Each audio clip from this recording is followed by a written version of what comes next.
विद्यार्थी मित्रांनो, प्रत्येक सीईटी ॲस्पिरंटचं स्वप्न असतं, की त्यांना एका महाराष्ट्रामधील टॉप इंजिनिअरिंग कॉलेजमध्ये जायचं असतं, बरोबर? आता टॉप इंजिनिअरिंग कॉलेजमध्ये जायचंय, तर त्यासाठी चांगले पर्सेंटाइल लागणार. चांगले पर्सेंटाइल आणायचे असतील, तर चांगले मार्क्स लागणार. ओके. तर हा व्हिडिओ मी त्यासाठीच बनवतो, की तुम्ही एम-एस-टी सीईटीमध्ये चांगले मार्क्स कसे स्कोर करू शकता.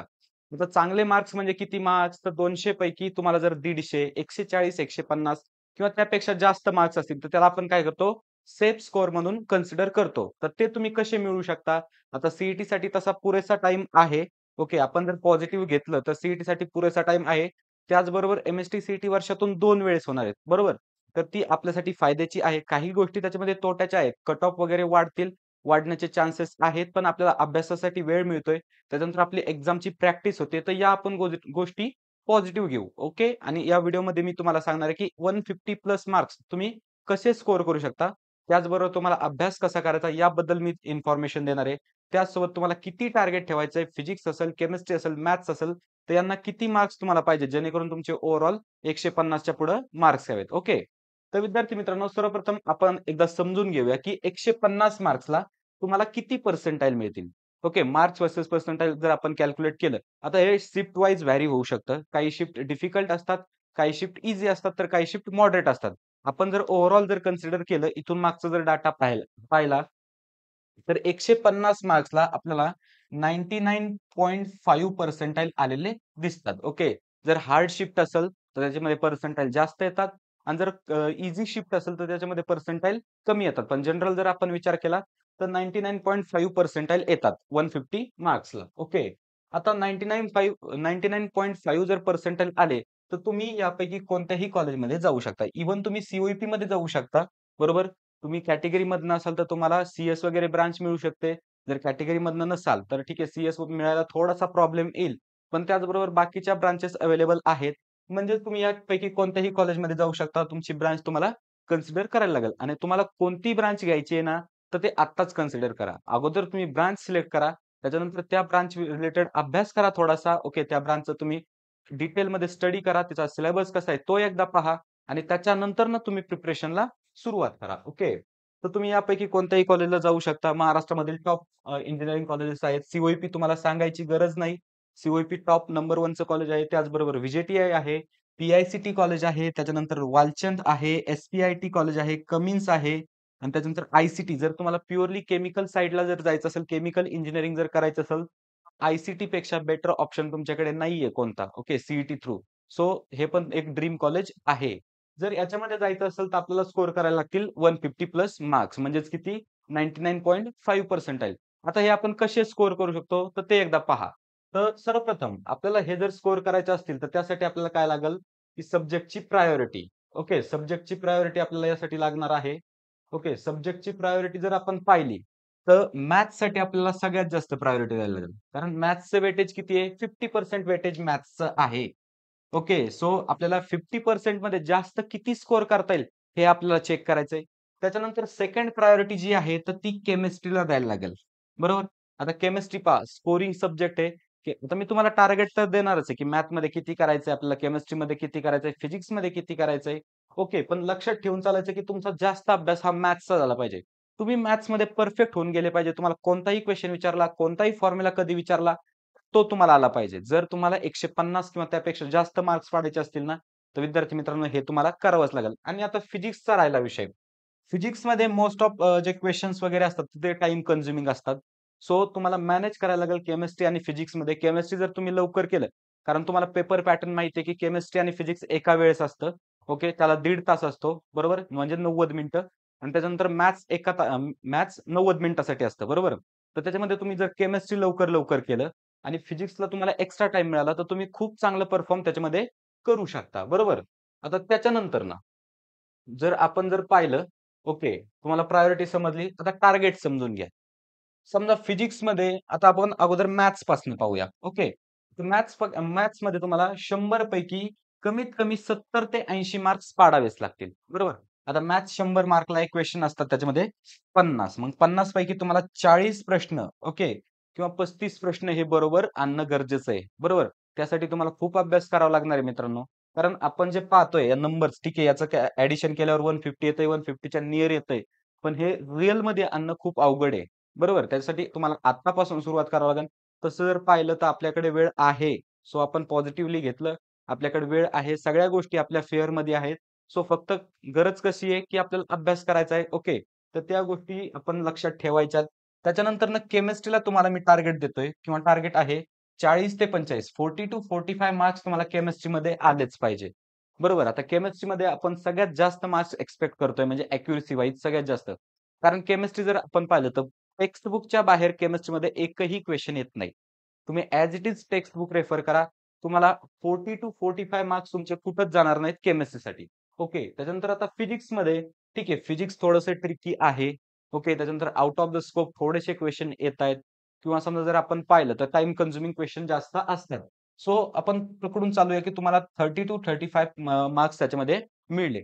जर आपण याचं थोडंसं ॲडिशन वगैरे केलं, थोडंसं प्लस मायनस जर आपण कन्सिडर करून ॲडिशन जर केलं, तर 150 मार्क्स तुम्ही आरामात स्कोर करताय आणि जर 150 मार्क्स जर तुम्ही व्यवस्थित जर स्कोर केले, तर यासारख्या इंजिनिअरिंग कॉलेजमध्ये जाण्यामध्ये तुम्हाला कोणीच रोखू शकत नाही. मित्रांनो, आता थोडासा अभ्यास द्या. कारण इंजिनिअरिंग कॉलेजेस जे आहेत, तुम्ही जर पाहिलं असेल महाराष्ट्रामध्ये 400 पेक्षा जास्त इंजिनिअरिंग कॉलेजेस आहेत. बरोबर? आता एवढे इंजिनिअरिंग कॉलेजेस आहेत, तुम्हाला ॲडमिशन तर भेटून जाणार आहे. तुम्हाला 0 पर्सेंटाइल जरी असेल, तरी ॲडमिशन मिळून जाणार आहे. पण आपल्याला हार्ड वर्क का करायचं आहे?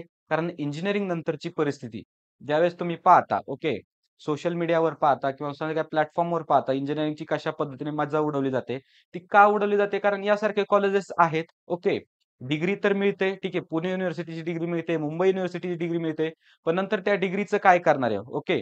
तर त्यासाठी आपल्याला काय करायचंय? चांगल्या इंजिनिअरिंग कॉलेजमधनं पास आउट व्हायचंय. कारण कॉलेजचा टॅग हा आयुष्यभर तुमच्यासोबत राहतो. सो आत्ता जेवढी होईल तेवढी मेहनत तुमच्या ह्याच्याने करा आणि चांगले मार्क्स तुम्हाला स्कोर करावे लागतील. 150 प्लस मार्क्स तुम्हाला आणावे लागतील.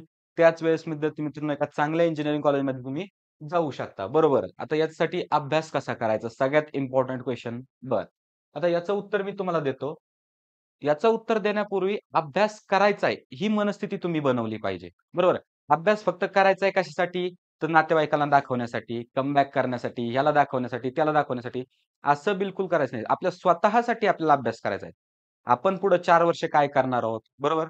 हे या 2-3 महिन्यावर डिपेंड करतं. ओके, या 2-3 महिन्यात जर तुम्ही चांगलं परफॉर्म केलं, तर 4 वर्षात नंतर कुठेतरी एका चांगल्या कॉलेजमध्ये तुम्ही असाल.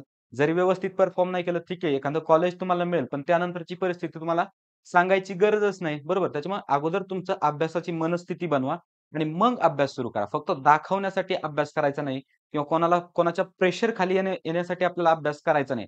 आपण स्वतःला काहीतरी घडवायचंय, बरोबर? स्वतःसाठी आपल्याला अभ्यास करायचा आहे. बरं, आता अभ्यास करायचा मन तर ठरलं. मग आता तो कसा करायचा? तर पहा, अभ्यास करत असताना सर्वप्रथम आपण लक्षात ठेवायचं ही कन्सेप्ट. ओके, आता काय सांगतोय हा चार्ट? फर्स्ट ऑफ ऑल तुम्ही एकदा याचा स्क्रीनशॉट घ्या. बरं, तर स्क्रीनशॉट घेतला असेल, तर सगळ्यात पहिले आपल्याला सुरू करायचंय.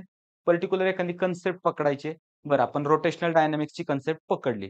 समजा मोमेंट ऑफ इनर्शिया वगैरेची कन्सेप्ट जर पकडली आपण फिजिक्समध्ये. आपल्याला टेक्स्ट बुक पहिलं रेफर करायचंय. कारण सी जो क्वेशन पेपर काढतं, तर तो बेस्ड ऑन टेक्स्ट बुकच असतो. जर ऑब्झर्व्ह केला मागच्या 2-3 वर्षाचे क्वेशन पेपर मी ज्यावेळेस ऑब्झर्व्ह करून पाहिले प्रत्येक शिफ्टचे, तर माझ्या असं निदर्शनास आलं, ओके, आमच्या टीमच्या असं निदर्शनास आलं, की मॅक्सिमम क्वेशन हे टेक्स्ट बुक मधले आहेत. Okay, as it is question पण भरपूर सारे आहेत. त्याचबरोबर पॅटर्न जो आहे, तर तो सेमच आहे. मग त्याच्यामुळे काय करायचं, सगळ्यात पहिलं आपल्याला टेक्स्ट बुक फॉलो करायचं. टेक्स्ट बुकमध्ये काय करायचं आपल्याला, आता टेक्स्ट बुकमध्ये जेवढे न्यूमेरिकल्स आहेत, जेवढे एक्सरसाइज मधले क्वेशन आहेत, जेवढे मिसलेनियस एक्सरसाइज मधले क्वेशन आहेत, तर ते सर्व क्वेशन्स तुम्हाला ॲज इट इज करायचे. कशासाठी? फिजिक्स, केमिस्ट्री, मॅथ तिन्हीसाठी. ओके, मॅथ्समध्ये व्हॅल्यू चेंज होऊ शकतात. फिजिक्समध्ये व्हॅल्यू चेंज होऊ शकतात. पण केमिस्ट्रीमध्ये चेंज काहीच होणार नाहीये. सो डायरेक्टली तुम्ही टेक्स्ट बुक रेफर करायचंय. बरं, आता टेक्स्ट बुक केलं तुम्ही व्यवस्थित ती कन्सेप्ट लर्न केली. त्याच्यानंतरनं काय करायचंय? तर पी-वाय-क्यूज तुम्हाला शोधायचेत. ओके, भरपूर सारे ॲप्लिकेशन्स वगैरे आहेत. तर त्यावर तुम्ही फ्री ऑफ कॉस्ट पी-वाय-क्यूज शोधू शकता. ते तुम्हाला पी-वाय-क्यूज शोधायचे आहेत. ते पी-वाय-क्यूज कशा पद्धतीने आहेत ते तुम्हाला लर्न करायचे आहेत. ते पी-वाय-क्यू आपल्याला सोडवायला जमतायत का? हे तुम्हाला चेक करायचंय. बरं, एवढं सगळं करून झाल्यानंतर काय करायचंय? तुम्हाला टेस्ट द्यायची. बरं, आता टेस्ट द्यायची आहे, फक्त द्यायची नाही किंवा त्याचा मार्क्स किंवा स्कोर समजण्यासाठी द्यायची नाही, तर तिचं आपल्याला एनालिसिस करायचंय.